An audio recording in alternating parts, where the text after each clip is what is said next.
Life today ಸಿನಿಮಾದ 2 ಹಾಡುಗಳು ಬಿಡುಗಡೆ ಆಗಿದೆ. ಸೊ ಈಗ ಆಲ್ರೆಡಿ ಸೋಷಿಯಲ್ ಮೀಡಿಯಾದಲ್ಲಿ ಸಾಕಷ್ಟು ಸದ್ದು ಸುದ್ದಿ ಕೂಡ ಮಾಡ್ತಾ ಇರುವಂಥದ್ದು ಈ ಲವರ್ಸ್ಗಳಿಗೆ, ಈ ಪ್ರೇಮ ಪಕ್ಷಿಗಳಿಗೆ ತುಂಬಾ ಇಷ್ಟವಾಗುವಂತಹ ಸಾಂಗ್ಸು. ಹಾಗೆ ಲವ್ ಫೇಲ್ಯೂರ್ ಆದವ್ರಿಗೂ ಕೂಡ ವ್ಯಾಲೆಂಟೈನ್ಸ್ ಡೇ ದಿನ ಒಂದು ಸಾಂಗ್ ರಿಲೀಸ್ ಆಯಿತು, ಸಿಕ್ಕರೆ ಒಳ್ಳೆ ಹುಡುಗ ಸಿಕ್ಕರೆ ಅಂತ ಹೇಳ್ಬಿಟ್ಟು. ಅದು ಕೂಡ ಸಿಕ್ಕಾಪಟ್ಟೆ ಇಷ್ಟಪಟ್ಟರು. ಸೊ ಇವತ್ತು ರಿಲೀಸ್ ಆಗಿರುವಂತಹ ಸಾಂಗ್ ಕೂಡ ಈ ಆಲ್ಮೋಸ್ಟ್ ಈ ಲವ್ ಡ್ರೀಮ್ ಕಾಣ್ತಾ ಇರುವಂತಹ ಹುಡುಗಿರಿಗೆ ಎಲ್ರಿಗೂ ಕೂಡ ಇಷ್ಟವಾಗುವಂತಹ ಸಾಂಗ್. ಸೊ ಒಂದು ಸಿನಿಮಾ ಅಂತ ಹೇಳಿದ್ರೆ ಪ್ರೊಡ್ಯೂಸರ್ ಹಾಗೆ ಡೈರೆಕ್ಟರ್ ಇಬ್ಬರು ಕೂಡ ಆ ಸಿನಿಮಾದ ಆಧಾರ ಸ್ತಂಭಗಳಾಗಿರ್ತಾರೆ. ಇವತ್ತು ನನ್ನ ಜೊತೆಗೆ ಪ್ರೊಡ್ಯೂಸರ್ ಆದಂತಹ ಪ್ರದೀಪ್ ಅವರಿದ್ದಾರೆ. ಸೊ ಮಾತನಾಡಿಸ್ತಾ ಹೋಗ್ತೀನಿ. ಸರ್ ಹಾಯ್, ಹೇಗಿದ್ದೀರಾ? ನಮಸ್ತೆ. ನಮಸ್ತೆ ಅಮ್ಮ, ನಿಮಗೂ ತುಂಬ ನಮಸ್ತೆ. ಚೆನ್ನಾಗಿದ್ದೀನಮ್ಮ, ನಾನು ಚೆನ್ನಾಗಿದ್ದೀನಿ. ನೀವು ಬಂದಿದ್ದಕ್ಕೆ ತುಂಬ ಖುಷಿ ಆಯಿತು. I can happy. Thank you sir.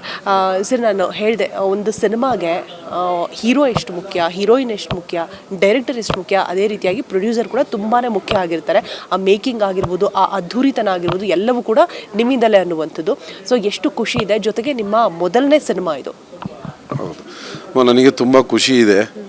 ನಾನು ಅವಲ್ಲಿ ನಿಮಗೆಲ್ಲರಿಗೂ ಅಲ್ಲಿ ಹೇಳ್ದಂಗೆ, ವೇದಿಕೆ ಮೇಲೆ ಹೇಳ್ದಂಗೆ, ನಾನು ಕಿರಣ್ಗೋಸ್ಕರ ಈ ಮೂವಿ, ಅವನಿಗಾಗಿ ನನ್ನ ತಮ್ಮ ಅವನಿಗೋಸ್ಕರ ಈ ಮೂವಿ. ಬಟ್ ತುಂಬಾ ಖುಷಿ ಇದೆ. ನನ್ನ ಫಸ್ಟ್ ಪ್ರೊಡಕ್ಷನಲ್ಲಿ ಈ ರೇಂಜ್ಗೆ ಎಲ್ಲ ವೆಲ್ ಸಿಂಗರ್ಸು, ಒಳ್ಳೆಯ ಒಂದು ಮ್ಯೂಸಿಕ್ ಡೈರೆಕ್ಟ್ರು, ಒಳ್ಳೆ ಸಾಂಗು, ಲಿರಿಕ್ಸು ಎಲ್ಲ ತುಂಬ ಚೆನ್ನಾಗಿ ಬಂದಿರೋದ್ರಿಂದ ತುಂಬಾ ಹ್ಯಾಪಿ ಫೀಲಲ್ಲಿದ್ದೀನಿ. ತುಂಬ ಥ್ಯಾಂಕ್ಸ್. ಓಕೆ ಸರಿನಾ. ಸಿನಿಮಾ ಅಂತ ಅಂದಾಗ ಒಂದಷ್ಟು ಪರಿಶ್ರಮ ಇರುತ್ತೆ. ಜೊತೆಗೆ ಕಿರಣ್ ಅವರು ಅವರೇ ಕಥೆನ ಬರೆದ್ಬಿಟ್ಟು ಒಂದಷ್ಟು ಸ್ಟ್ರಗಲಿಂಗ್ ಡೇಸ್ಗಳನ್ನು ಫೇಸ್ ಮಾಡಿಕೊಂಡು, ಸೊ ಎಲ್ಲೂ ಕೂಡ ಸಿನಿಮಾ ಮಾಡೋಕ್ಕಾಗದೆ ಇವಾಗ ಅವರೇ ನಾನು ಮಾಡಲೇಬೇಕು ಅನ್ನುವಂಥ ಒಂದು ಒಳ್ಳೆ ಲವ್ ಕಂಟೆಂಟ್ನ ಇಟ್ಕೊಂಡು ಸಿನಿಮಾ ಮಾಡೋದಕ್ಕೆ ಬರ್ತಾ ಇದ್ದಾರೆ. ಸೊ ಅವ್ರ ಬಗ್ಗೆ ಹೇಳೋದಾದರೆ, ಈಗ ಆಲ್ರೆಡಿ ಒಂದು ಸಾಂಗ್ ಅಂತೂ ಎಲ್ಲರೂ ಕೂಡ ಗುನುಗ್ತಾ ಇದ್ದಾರೆ ಬಾಯಲ್ಲಿ. ನಾನು ಈ ಫಿಲಮ್ ಬಗ್ಗೆ ಆಗಲಿ, ನನ್ನ ಬಗ್ಗೆ ಆಗಲಿ ಮಾತಾಡೋದಕ್ಕಿಂತ ಕಿರಣ್ ಬಗ್ಗೆ ಮಾತಾಡೋಕ್ಕೆ ಇಷ್ಟಪಡ್ತೀನಿ. ಏನಕ್ಕೆ ಅಂದರೆ, ಒಬ್ಬ ಈಗ ಏನೇ ದುಡ್ಡು ಇರ್ಬೋದು, ನಾವು ದುಡ್ಡು ಹಾಕ್ತೀವಿ ಅಂದ್ಕೊಳ್ಳಿ, ದುಡ್ಡು ತೊಗೊಂಬಂದು ಈಸಿಯಾಗಿ ಇಟ್ಬಿಡ್ಬೋದು. ಆಯ್ತು ತಗೊಳಪ್ಪ ಅಂತ ದುಡ್ಡಿದೆ, ಒಂದು ಬಿಸ್ನೆಸ್ ಮಾಡೋಂತ ಇಡ್ಬೋದು. ಬಟ್ ಆ ಬಿಸ್ನೆಸ್ ಮಾಡಿ ಗೆಲ್ಸೋದಿದೆಯಲ್ಲ, ಅದು ದೊಡ್ಡ ಮಾತು. ಸೊ ಹಂಗಾಗಿ ನಾನು ಕಿರಣ್ ಬಂದು ನನ್ನ ಹತ್ರ ಕೇಳ್ಕೊಂಡಾಗ, ನೋಡಪ್ಪ ಅವ್ನು ಬಂದು ಹೇಳ್ದ, ಸರ್ ನಿಮ್ಮ ಮ್ಯಾನೇಜರ್ ಕೊಡಿ, ನಿಮ್ಮ ಕಡೆಯಿಂದ ಎಂಪ್ಲಾಯೀಸ್ ಕೊಡಿ, ಹಂಗೆ ಹಿಂಗೆ ಅಂತ.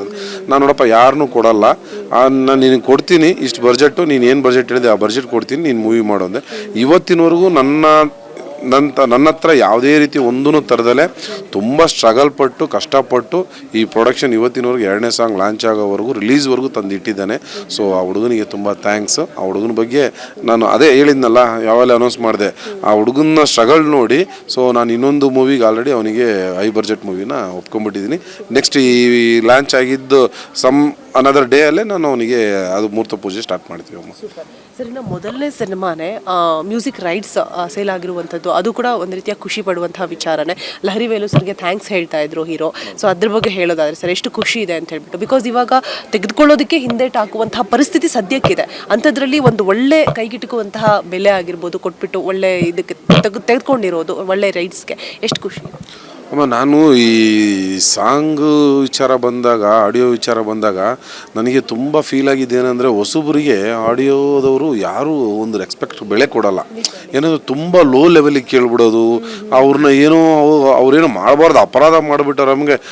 ಇಷ್ಟ ಅಲ್ಲೇ ಇರು, ಇಷ್ಟಕ್ಕೆ ಅಪ್ಪ ಬಂದರೆ ಬಾಬಾ, ಕೊಟ್ಟರೆ ಕೊಡು, ಕೊಡದೇ ಬಿಡು, ಇಲ್ಲ ನೀನೇ ಒಂದು ಚಾನಲ್ ಮಾಡಿ ರಿಲೀಸ್ ಮಾಡ್ಕ. ಸೊ ಈ ಥರ ಎಲ್ಲ ಮಾತು ಬರೋದ್ರಲ್ಲಿ ಸೊ ನಾನು ತುಂಬ ನೋಡ್ಬಿಟ್ಟು, ನಾನೇನು ಒಳ್ಳೆ ಸಿಂಗರ್ ಹಾಕಿದ್ದೀನಿ, ಒಳ್ಳೆ ಮ್ಯೂಸಿಕ್ ಡೈರೆಕ್ಟ್ರು, ಒಳ್ಳೆ ಲಿರಿಕ್ಸಿಸ್ಟ್ ಎಲ್ಲ ಕೊಟ್ಟಿದ ಮೇಲೆ ನನಗೆ ಯಾಕೆ ಇವ್ರು ಕೊಡ್ತಾ ಇಲ್ಲ ಅಂತ ಅನಿಸಿದಾಗ ಎಲ್ಲನೂ ಫಿಲ್ಟರ್ ಮಾಡಿ ಫೈನಲ್ ಆಗಿ ನಾನು ಲಹರಿ ಹತ್ರ ಹೋದಾಗ is in good. Lahari Velu ಅವರು ತುಂಬಾ ಖುಷಿ ಆಯಿತು.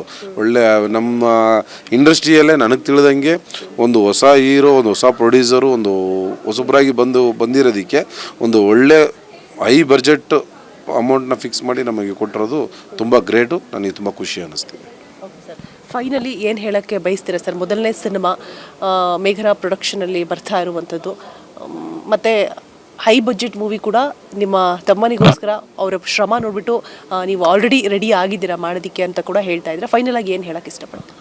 ಫೈನಲ್ ಆಗಿ ಏನಿಲ್ಲ, ನಿಮ್ಮನ್ನೆಲ್ಲರನ್ನೂ ಕೇಳ್ಕೊಳ್ಳೋದು ಒಂದೇ, ಒಬ್ಬ ಪ್ರೊಡ್ಯೂಸರು ಬಂದು ಹೂಡಿಕೆ ಮಾಡೋದು ದೊಡ್ಡ ವಿಚಾರ ಅಲ್ಲ. ಆ ಹೂಡಿಕೆ ಮಾಡಿದಾಗ ನಿಮ್ಮಂಥವ್ರು ಸಾವಿರಾರು ಜನ ಬಂದು ಅದನ್ನು ಒಂದು ಪಬ್ಲಿಸಿಟಿ ಆಗಲಿ ಮತ್ತೊಂದಾಗಲಿ ಒಳ್ಳೆ ರೀತಿಯಲ್ಲಿ ತೋರಿಸ್ಕೊಂಡಾಗ ಆ ಪ್ರೊಡ್ಯೂಸರು ಉಳಿತಾನೆ, ಮತ್ತು ಅದರಲ್ಲಿ ಕೆಲಸ ಮಾಡಿರೋ ಎಲ್ಲ ಕಲಾವಿದರು ಉಳಿತಾರೆ. ಸೊ ಅದರೆಲ್ಲ ಸಾತು ನಿಮ್ಮ ಕೈಯಲ್ಲಿ ಇರ್ತದೆ, ಮೀಡಿಯಾ ಕೈಯಲ್ಲಿ ಇರುತ್ತೆ. ನೀವೆಲ್ಲರೂ ಸಪೋರ್ಟ್ ಮಾಡಿ ಆ ಹುಡುಗನ್ನ ಪ್ರೊಡಕ್ಷನ್ ಏನೋ ಇದಿಲ್ಲ ಇನ್ನೊಂದು ಮಾಡುತ್ತೆ ಬಿಡಿ, ಅವನ ಮೇಲೆ ನಂಬಿಕೆಯಲ್ಲೇ ಮಾಡ್ತಾ ಇದ್ದೀನಿ. ಸೊ ಅಲ್ಲಿರೋ ಕಲಾವಿದರನ್ನ ಎಲ್ಲ ಹೊಸಬರಾಗಿರೋದ್ರಿಂದ ಅವ್ರನ್ನೆಲ್ಲರೂ ಗೆಲ್ಸೋದು, ನಾವೇನೋ ಫೈನಾನ್ಷಿಯಲಿ ಏನು ಮಾಡಿದ್ರು ಅಷ್ಟೇ, ಬಟ್ ನಿಮ್ಮ ಸೋಷಿಯಲ್ ಮೀಡಿಯಾ, ನಿಮ್ಮ ಮೀಡಿಯಾಗಳು ಎಲ್ಲ ಮನ್ಸು ಮಾಡಿದರೆ ಒಂದು ಒಳ್ಳೆ ವ್ಯಕ್ತಿಗಳಿಗೆ ಒಂದು ಒಳ್ಳೆ ಸ್ಥಾನ ಕೊಟ್ಟು ಅವ್ರನ್ನ ಗೆಲ್ಲಿಸ್ಬೋದು. ಸೊ ನಿಮ್ಮ ಕೈಯಲ್ಲಾದಷ್ಟು ಒಂದು ಸಹಾಯ ಮಾಡಿ ಅಂತ ನಿಮ್ಮನ್ನು ಕೇಳ್ಕೊಂತ ಇದ್ದೀನಿ. Thank you so much.